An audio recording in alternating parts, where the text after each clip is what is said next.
Greetings, this is Eugene the Philosopher, the greatest living philosopher after the unfortunate passing of Quentin Robert de Nameland, who has been the greatest living philosopher before me.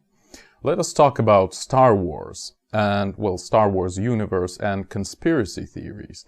Especially since, the next episode of Star Wars is right on our doorstep. It's like maybe less than 2 weeks away, episode 9.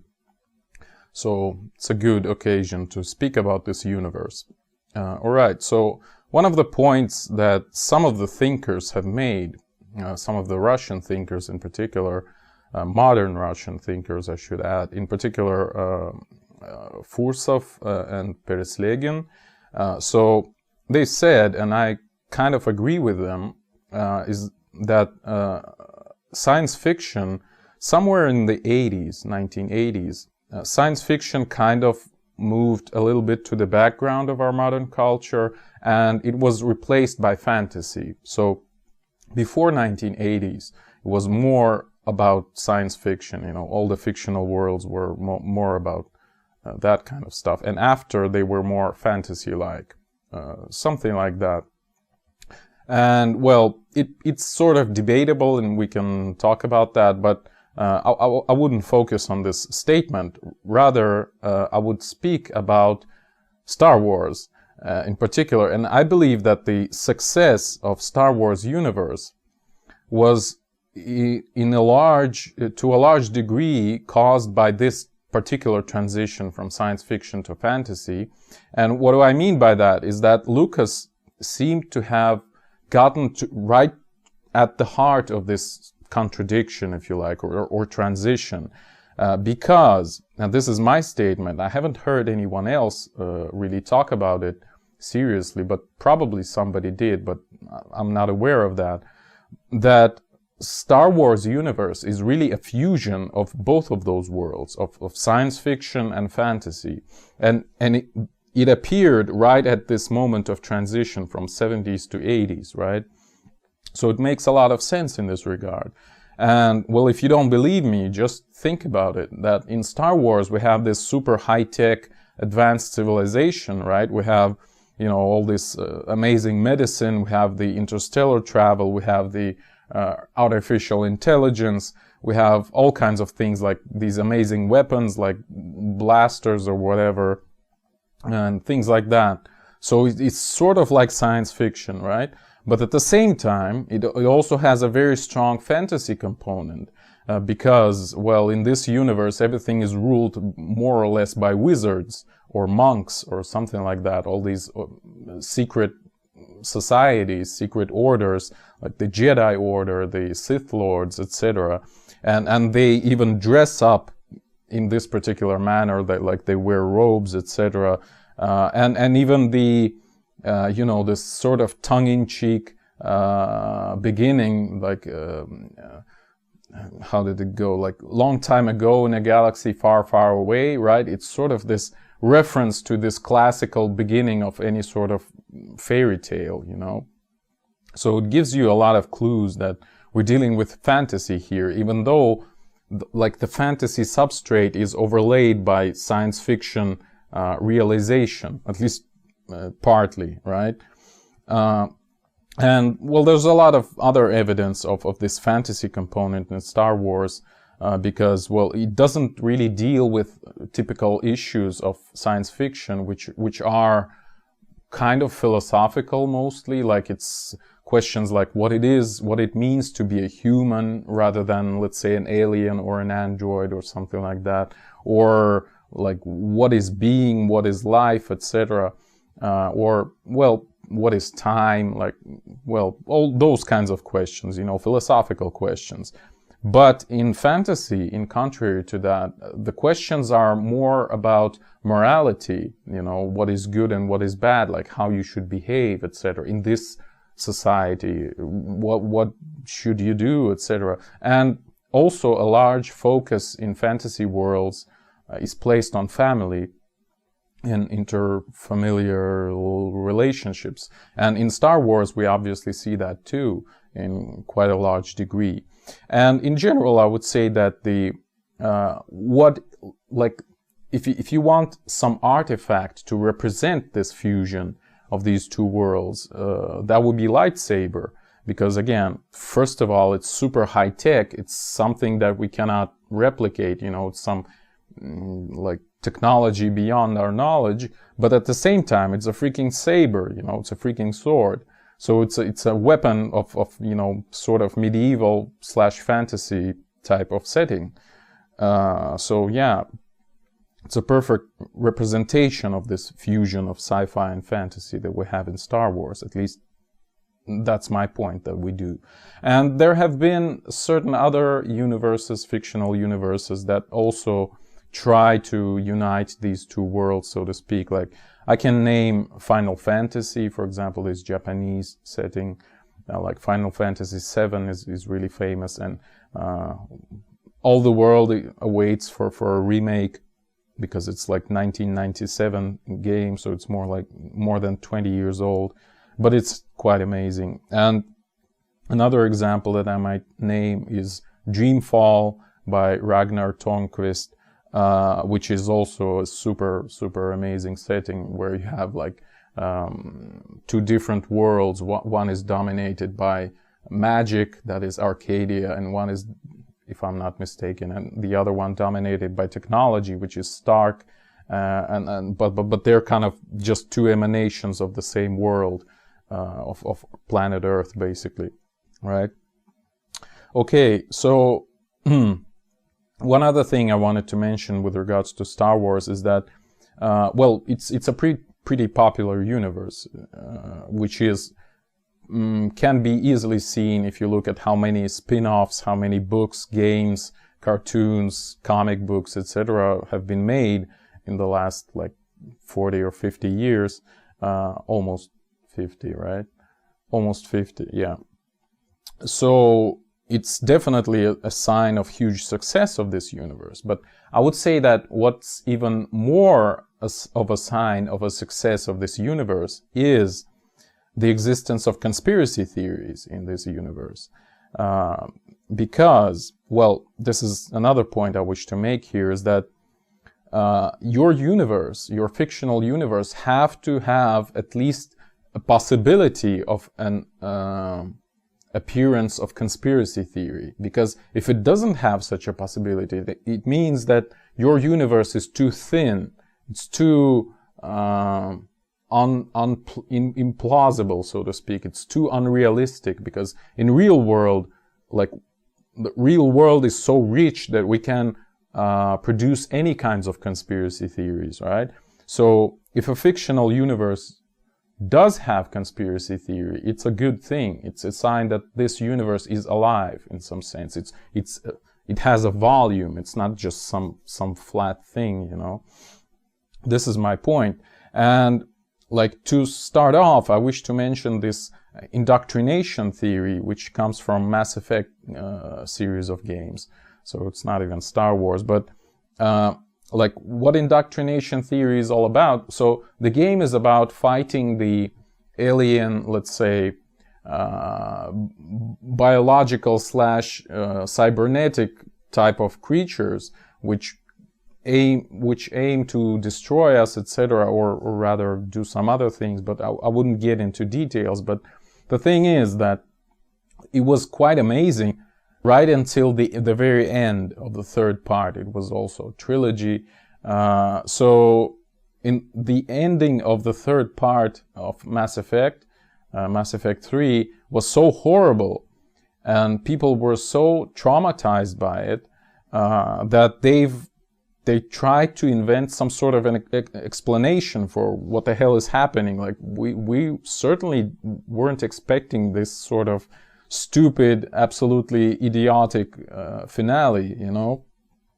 And so they come up with this indoctrination theory, which is about, like, so the idea is that all the things that the main character sees at the very ending are just his like game of mind, so to speak. So it's just his fantasy under the influence of alien brainwash, let's say, because, well, throughout all of the 3 games, the main character, Shepard, faces these alien artifacts, and we know it's part of a plot that people who deal with those things actually get indoctrinated, what is called, so brainwashed, basically. So they become puppets of those alien machines / whatever.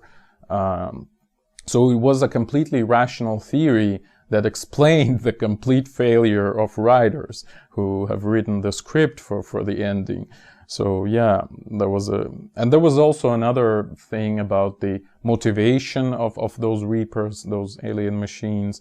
Like the key writer was actually fired sometime before the ending was written, etc. So he had a completely different, background for the story, etc.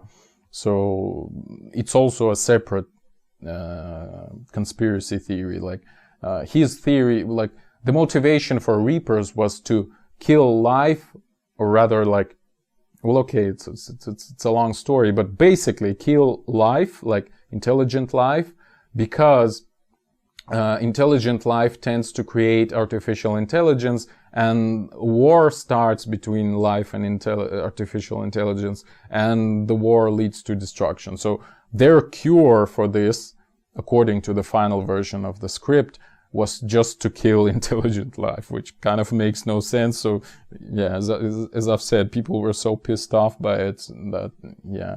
But the initial background was that they killed the intelligent life because intelligent life used element 0, which kind of reduced mass, and this is the whole thing about Mass Effect, which have led to the increase in dark energy. So, well, according to Big Bang cosmology, etc., which would destabilize the universe and, well, the galaxy and the universe as a whole. So these Reapers tried to prevent other creatures from using element 0, to save the universe, literally, right? So it would make much more sense in this regard, this type of background.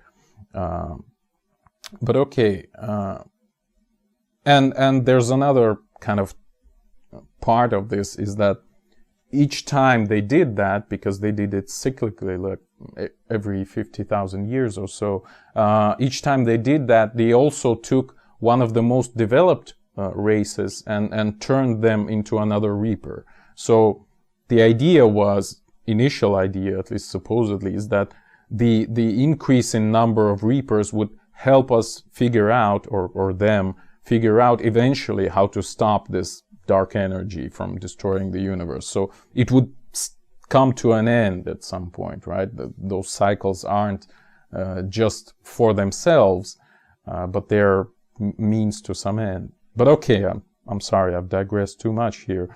But anyway, my point here would be that in general, conspiracy theories, as you've just seen on this example, they tend to rationalize suffering, or this deep, feeling of injustice, almost like blasphemy or sacrilege, etc., like violation of rules or breaking the promise, like, you've promised us one thing and you've delivered another. You've promised us some epic finale and you've delivered some rubbish. So we need to counteract that with our conspiracy theory, to say, actually, everything wasn't as how you've shown it to us, right? Everything was something different than what is seen. So there's some conspiracy behind all that. So it's a means of really rationalizing your dissatisfaction with the end result. In this case, well, one of the, again, Russian politologists, sociologists, Mikhail Remizov, again, a modern thinker, he actually says that, yeah, conspiracy theories, ultimately they come from disappointment. Sort of like this feeling that, okay, we've lost, at least on the surface, but maybe we can still win if we uncover the secret engines that have driven our defeat on the surface, So maybe we can fight on the other level, so to speak. And it's sort of understandable. I mean, we always kind of root for an underdog.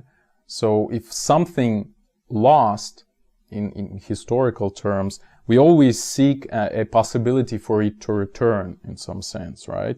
And returning to Star Wars, well, I'm pretty sure that any of you who have watched Revenge of the Sith and know kind of the whole canvas of the story, you also experience this feeling like, come on, good guys, can you please win? You know, when Mace Windu tries to kill the Emperor, you're kind of rooting for him, you know, please kill this bastard, you know, things like that.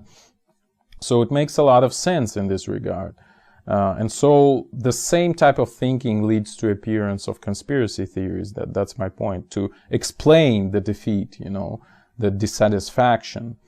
And the same type of reasoning comes when you face malevolence, for example. Like you try to uncover like hidden motives in this bad person who hurt you, because, well, if you understand the motives of this person, even if they are completely made up by you, in order to rationalize the situation, still you feel that if you understand the motives, you have some sort of control, right? You have power, again, will to power, right? So you try to do that. You like that, rather than just being a victim of chaos. You want to bring order into the situation. So it makes a lot of sense. And I believe Stockholm Syndrome also comes from the very same thing, from trying to rationalize the motives, etc., etc., and finally even feeling sympathy because, well, you feel sympathy because you feel power over this person. You know that they've hurt you not because they're bad, but because, well, they've been hurt themselves in their childhood or something like that. So that's where Stockholm Syndrome comes from, I believe, at least. Okay, so, and people were certainly traumatized by new episodes of Star Wars, and that has led to appearance of conspiracy theories, as follows from my general reasoning, I believe.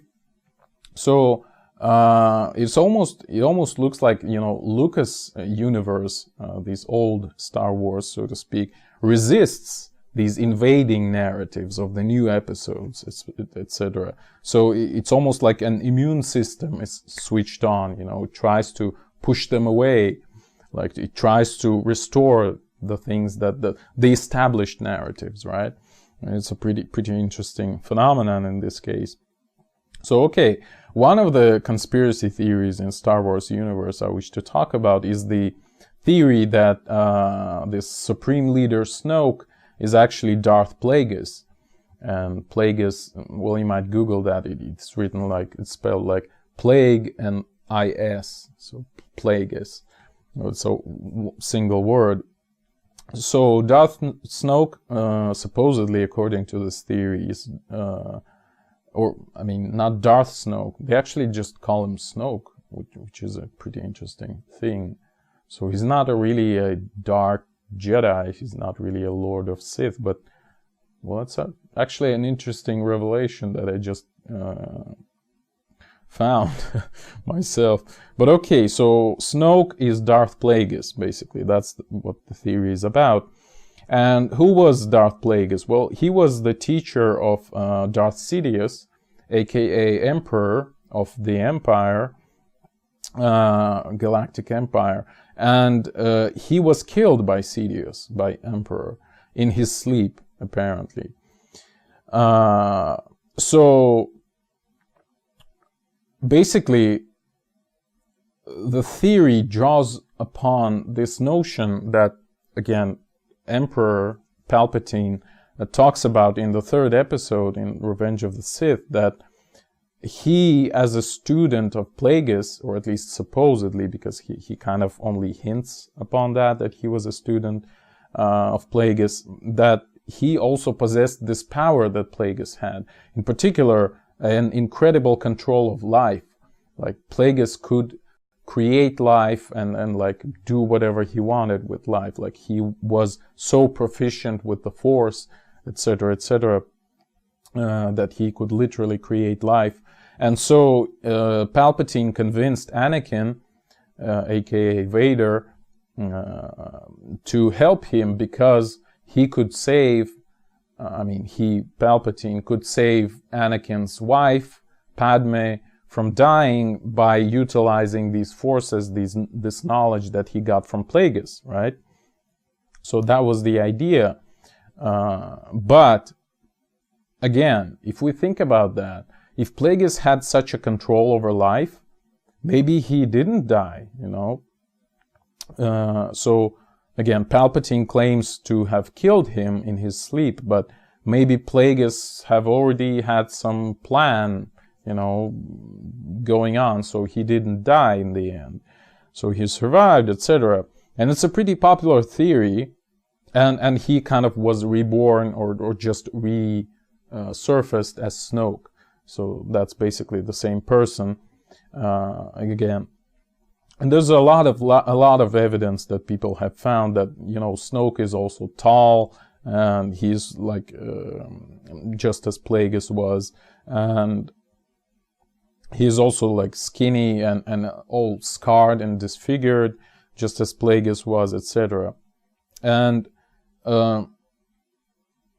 so the whole story would be, or rather, okay, so another point of mine, or perhaps it's like a fairly well-known thing, I'm not sure, but I think, perhaps not only I think that way, but anyway, I think that Plagueis actually created Anakin in the first place, aka Darth Vader. So, because, well, as you may remember from the first episode, he kind of had no father, you know, so his mother can't even explain how he was conceived.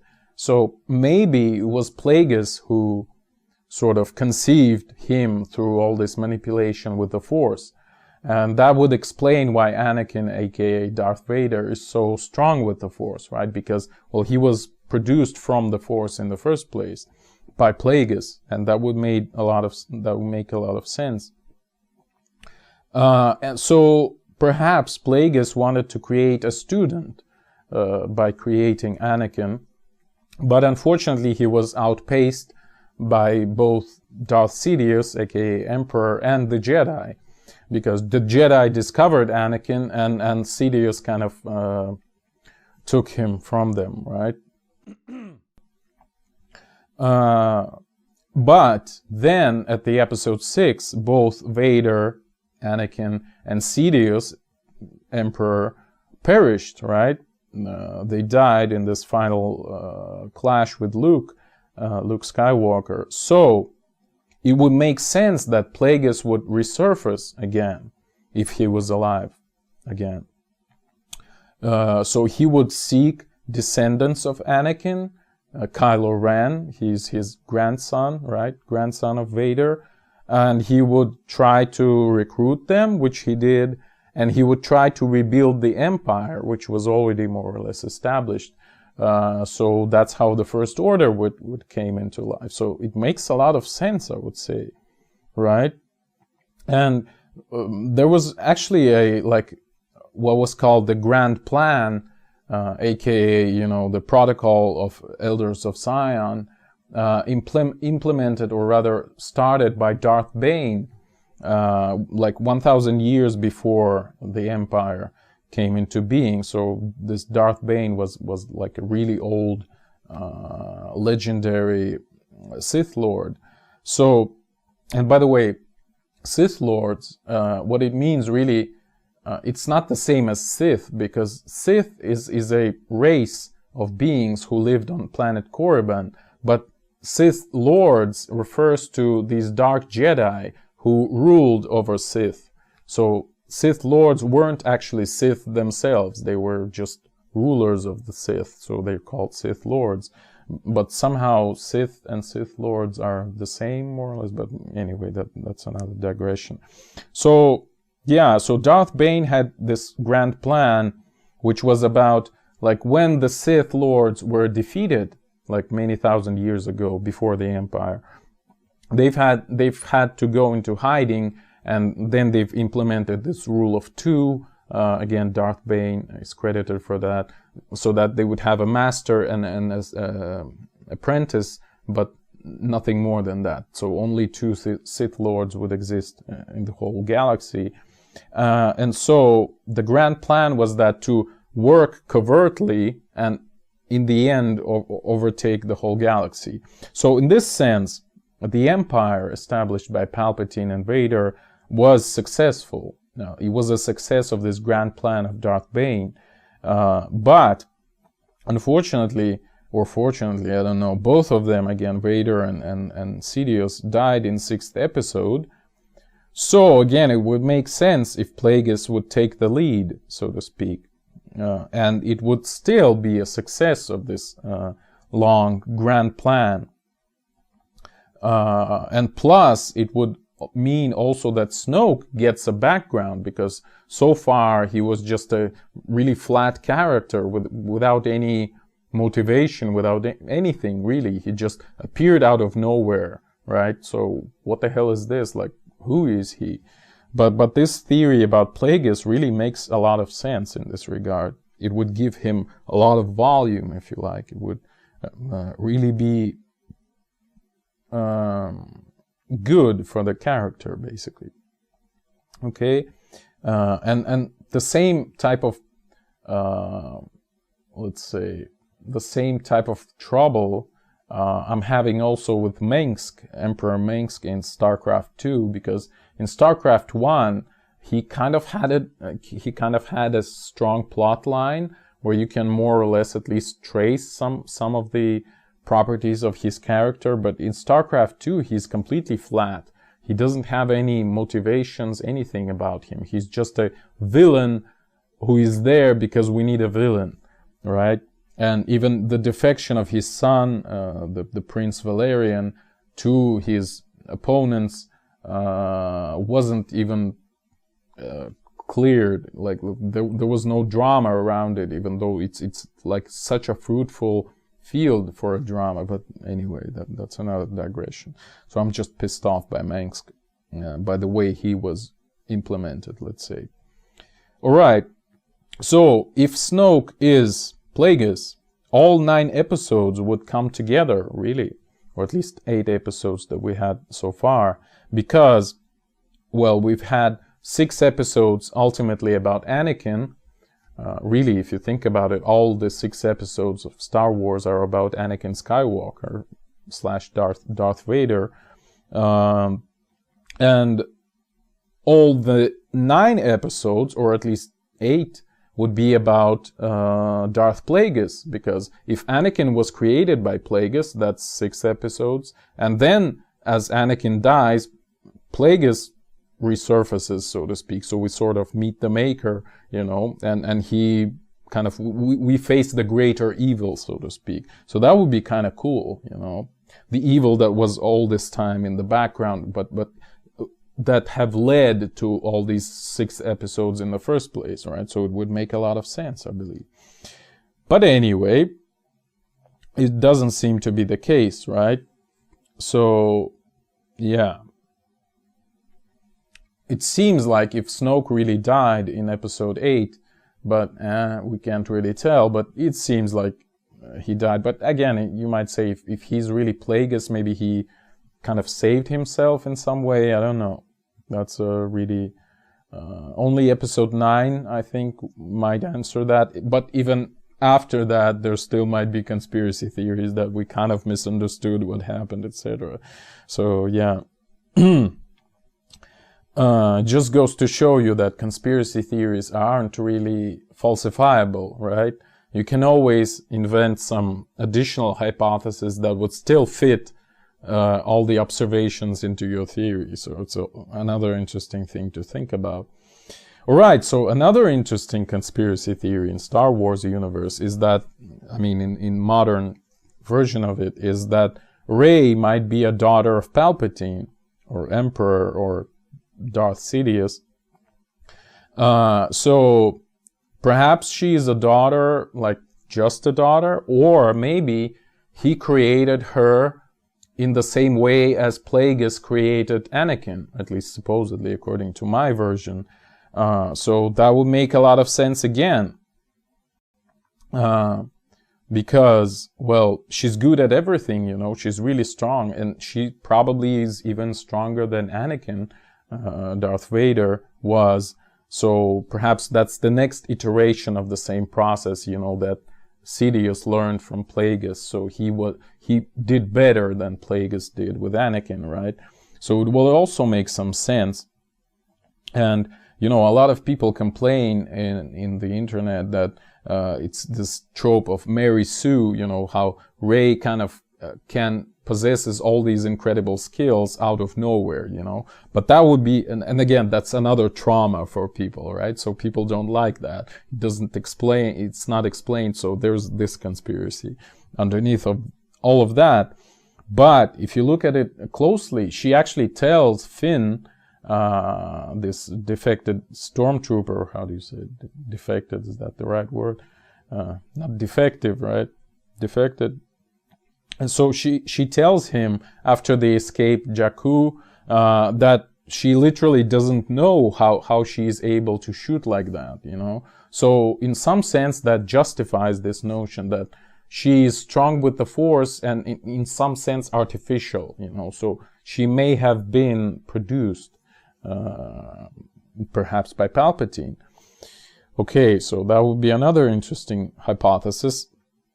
And she, when she was at this Jedi temple with Luke on this island, she says to him that I know this place, I was here already, but which is impossible if she's just a random person who is strong with the Force, right? So there's something else to it, you know.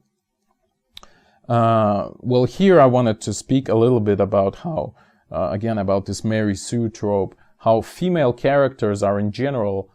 Well, again, a lot of people complain about, you know, this feminism and whatnot that is forced through these new episodes of Star Wars, and they give Rey as an example of a strong female that they've inserted apparently into the narrative to just to have a strong female, and it's not logical. It contradicts all the screenwriting rules, let's say, etc. So yeah, it doesn't make any sense in this regard. But again, if there is some justification for that, well, maybe there is.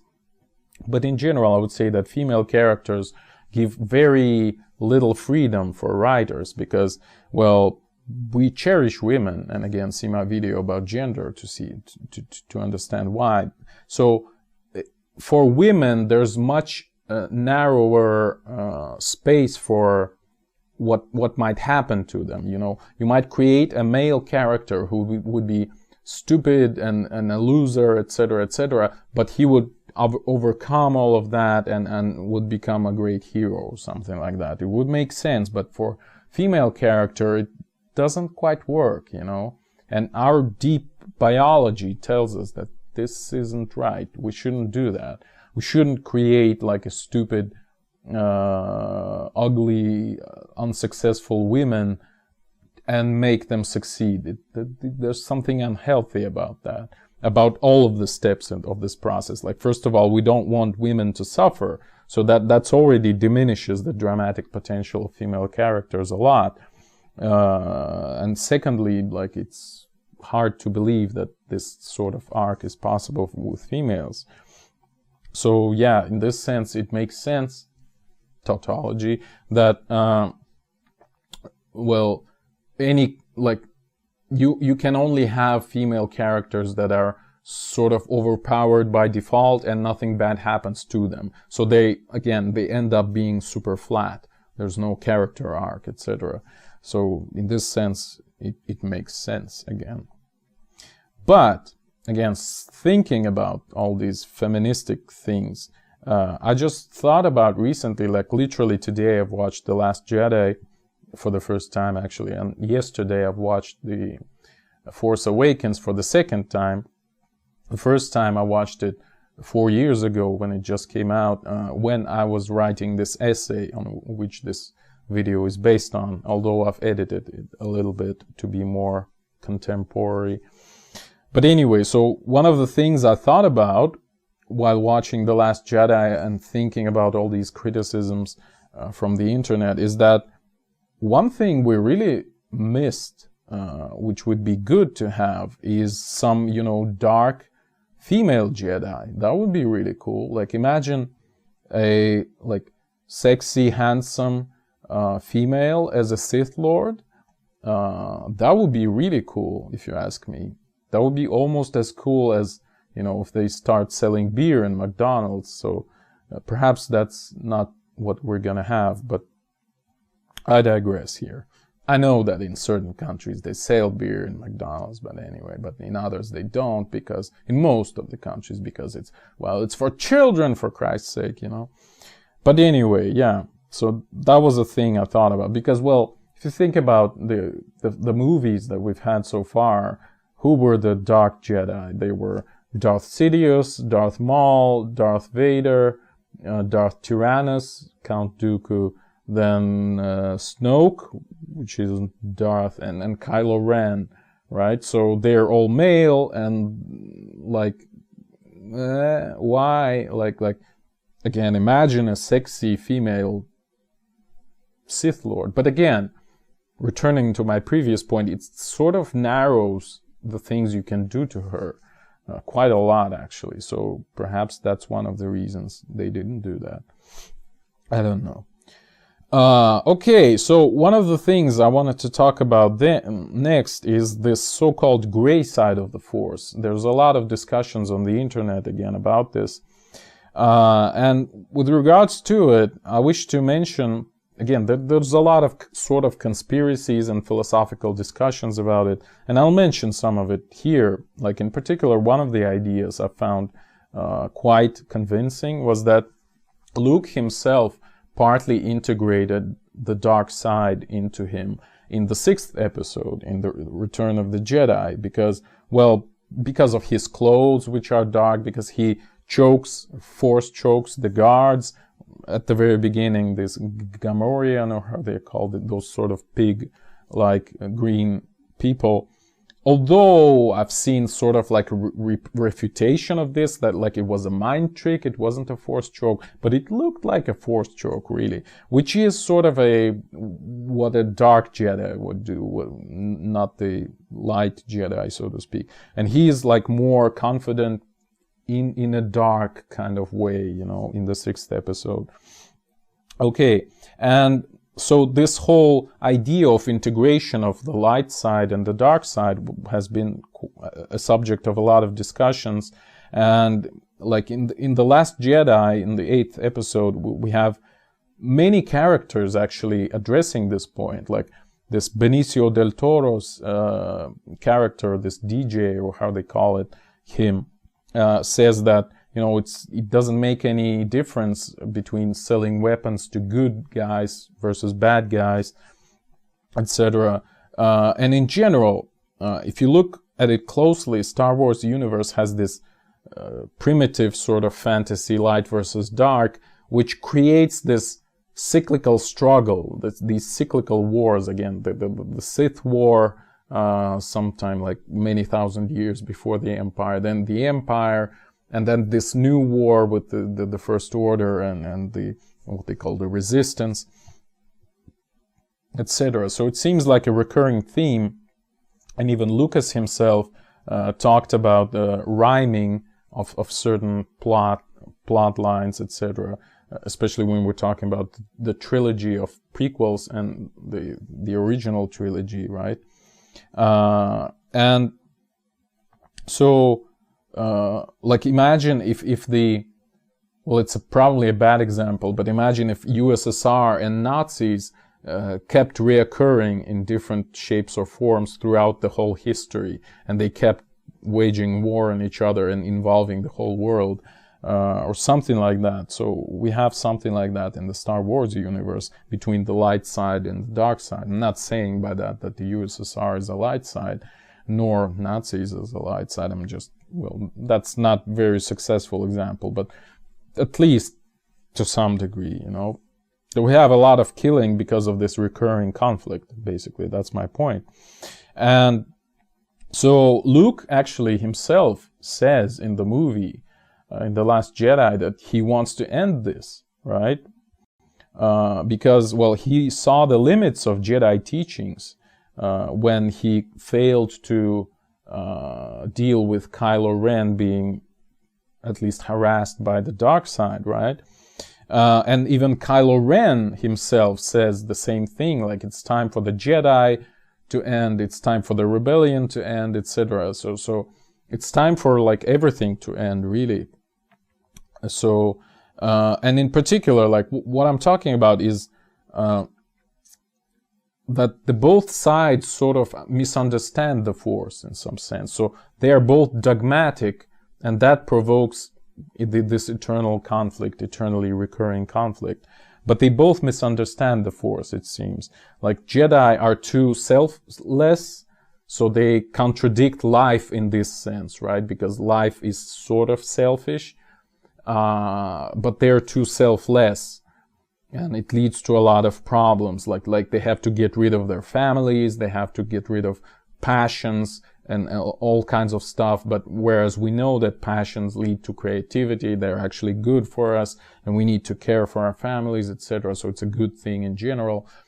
So they're kind of missing out of this huge chunk of life, maybe most of life actually. Whereas the dark side is about passions, but it's too much towards passions, and in particular, well, you might say will to power, but anyway, they get consumed by this selfishness, right? So both sides are sort of bad in this regard, right? They're both too dogmatic, too polarized, you know?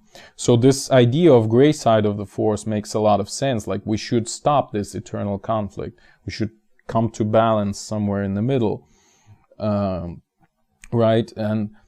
But again, as I've mentioned, both Luke and Kylo talk about this in The Last Jedi, but also we see their contradicting signals, like almost like writers didn't really know what to say about this, you know. So in the last scenes of Last Jedi, where we have this sort of fight between Luke and Kylo, we have, and again, since they have almost like the same ideas, why wouldn't they negotiate, you know, and have this sort of gray something in the middle? And Luke says, again, contradictory things such as, you know, the war is only beginning, or maybe it wasn't him, but somebody else, and like the rebellion just began, etc. So it makes no sense in this regard, with respect to everything he said previously, because that was really, and his, let's say, his desire not to teach Rey was also caused by this, by his seeking the balance. He didn't want to be a Jedi master, right? This dogmatic idiot. He wanted to be somewhere in the middle, so to speak, because he acknowledged the failures of the Jedi Order when he failed to prevent Kylo from going to the dark side, right? So it makes a lot of sense in this regard, I would say. But again, writers somehow give us really conflicting statements here. And again, other conflicting statements, again, regarding this Palpatine as Rey's father hypothesis is that Kylo actually tells her in the elevator that he saw her parents when they've had this telepathic connection, but then, and he says, he adds that he knows that it would make her more likely to join him on the dark side, right? Whereas later, like after this fight scene, when Snoke dies, he says that, well, your parents were just drunkards and whatever, they just abandoned you. So kind of makes no sense. Even though you might add additional layer to this conspiracy theory about Palpatine as father of Rey, by adding to this that it wasn't her real parents who were drunkards. It's just that Palpatine inserted her into this family of drunkards, right? So, again, as I've said, you cannot disprove that, the conspiracy theories, and this is one of the captivating properties of those, right? Because they're always right in certain sense. But anyway,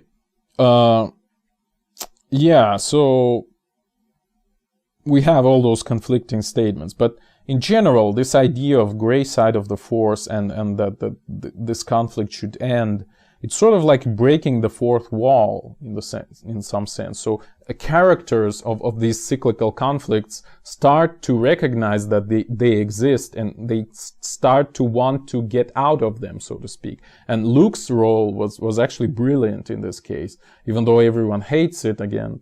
Well, but if they would have turned it in this regard, as if it was a desire to get rid of this polarity between light and dark, that would be a really genius move. But I think they didn't, in the end they did it pretty stupidly.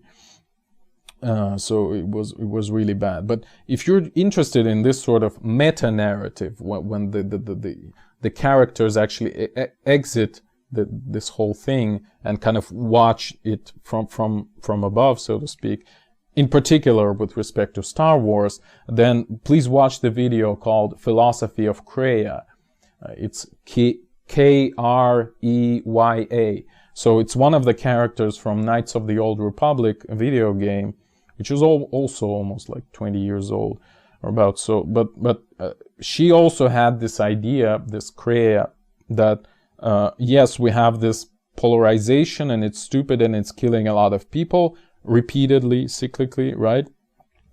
And perhaps we need to disconnect us from the Force, because it seems like the Force actually forces, again, tautology, people to behave in this manner. So maybe it's the Force that predetermines these conflicts, So maybe let's get rid of the Force. So that was her idea, but she failed ultimately in doing so. But just acknowledge, I want you to recognize how deep of a story it is.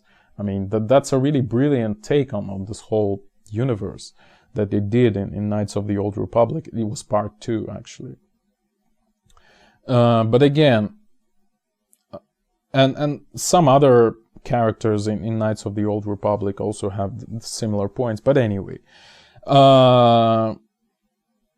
so perhaps another point you might extract from this is that maybe a Force itself might be, the Force itself might be an important character in the whole universe. Like maybe it's the ultimate evil, because it forces all those, again, tautology, it forces all those conflicts to arise in the first place. It forces one sort of people in this dogmatic camp and the other sort of people in this dogmatic camp.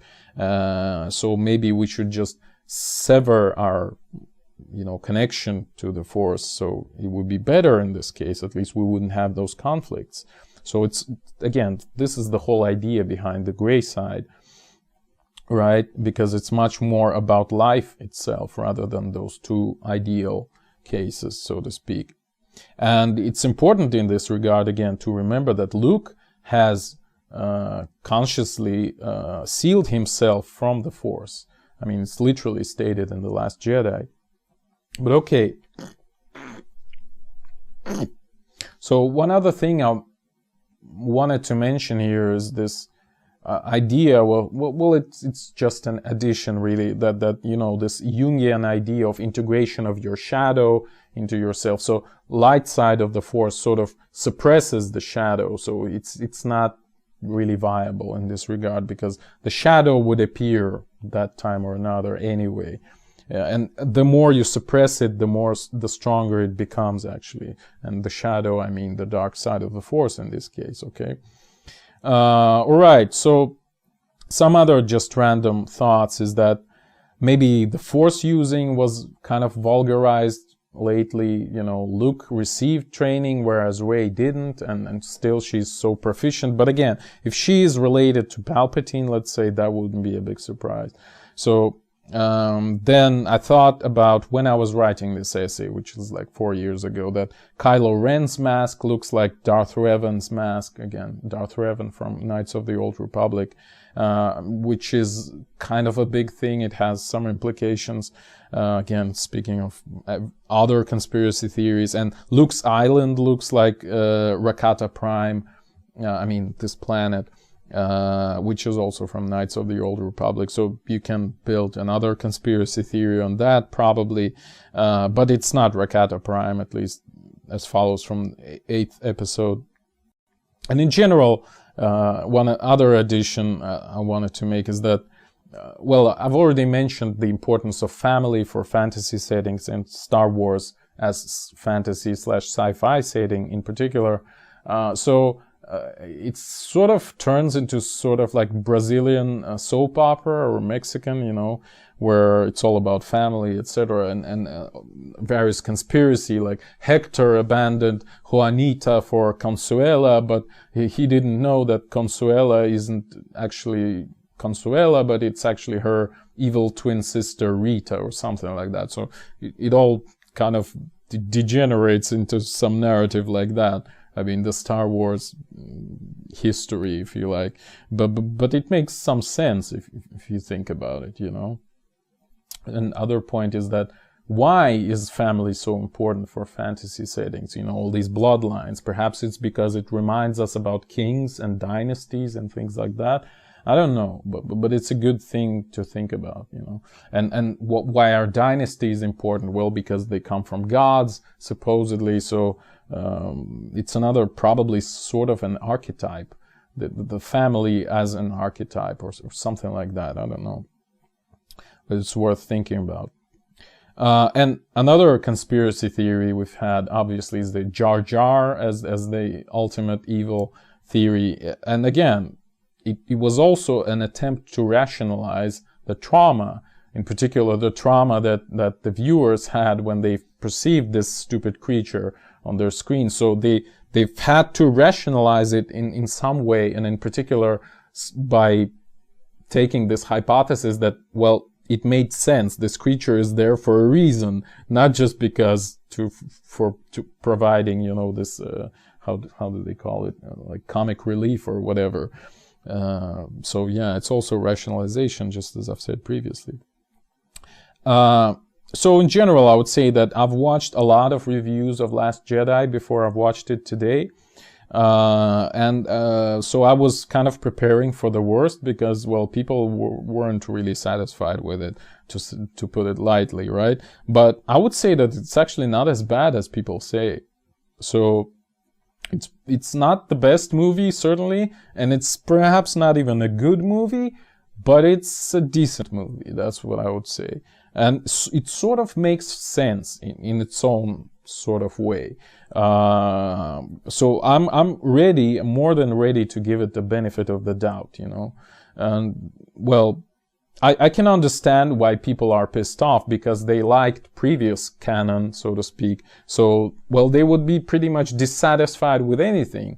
Or, well, at least there is an effect of that sort. I mean, I understand that there's a lot of reasons to hate this movie, and Force Awakens also, but yeah, well, maybe they were just expecting too much of them, you know, in the first place. So it's like, imagine, well, that's probably another bad example, but imagine somebody wrote a continuation of the Bible, and like billions of people in the world would be pissed off by it, because, well, Jesus is not about that, you know, he wouldn't do that, you know, it makes no sense, it ruins the previous narrative, or something like that. So yeah, so since those 6 episodes were canonized already, so it's really hard to build anything on top of that, right? And I'm not even talking about the same type of being pissed off that people had with the prequels, right? So we've had the 3 original